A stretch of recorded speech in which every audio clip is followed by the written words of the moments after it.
Hi, I'm Mike Lowe for Digital Camera, and this is our test of the Panasonic Lumix FZ48 Super Zoom. This latest model updates the previous FZ45, but takes the initiative to downgrade the resolution from 14.1 megapixels to 12.1 megapixels. The new sensor also has a faster refresh rate, which translates into a sonic speed autofocus system that's also faster than previous generation models. The FZ48 has a 24 times optical zoom that equates to a wide-angle 25mm through to a long-reaching 600mm equivalent. As well as this, there's Power OIS, which is an optical image stabilisation system to reduce camera shake. The latest nano surface coating also covers the front glass and helps to further reduce reflective qualities and therefore produce pictures with less ghosting and flare. Design-wise, the 48 looks similar to the previous 45 model, but there are some notable updates. On the back, the 3-inch LCD screen is now of a 460,000 dot resolution, which outdoes the previous 230 dot version. Above this, there's the same 0.2-inch 201,000 dot electronic viewfinder. This is essential for a camera of this type, and it's very useful for adding support against the face when you're shooting at longer focal lengths. In terms of controls, the camera is very well laid out, much like a DSLR in many aspects, in that it has a mode dial and a variety of one-touch buttons to quickly access these settings. And on the rear screen, you can quickly touch the quick menu button in order to bring up the main set of controls for adjustment.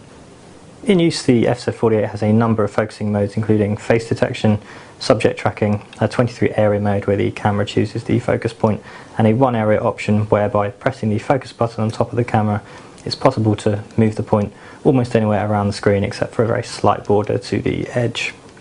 The focusing system itself is very quick off the mark, and this is a notable improvement over the previous model. As you zoom in, this does slightly slow down, but compared to the other models out there, the FZ48 is certainly a winner in this department. The camera also has a 1080i HD movie mode that you can access by pressing the one-touch button here, or using the mode dial on top. This records at 50 fields per second and with a data rate of 17 megabits per second, which is pretty good for a compact camera such as this.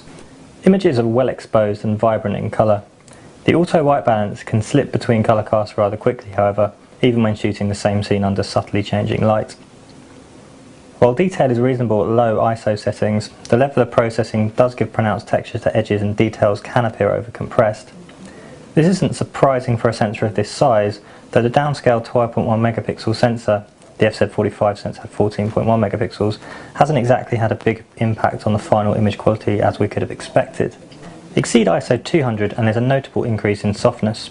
By ISO 800 it becomes considerably soft, edges lose definition and detail is diminished. Priced at around £320, the FZ48 is well priced and has plenty to offer. Its lens range is up to 600mm, which although far-reaching isn't quite as long as some of the competition that's out there. In terms of image quality, it's a shame that the RAW function has been dropped from the previous FZ45 model, but images are still of a good quality.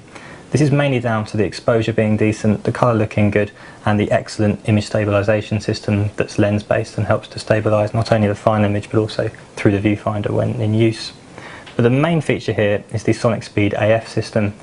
This new focusing system is super fast and is useful in action shots and all other scenarios as well, and puts much of the competition to shame, and it's this that really makes the FZ48 stand out. Overall, we gave it 89% and our recommended award.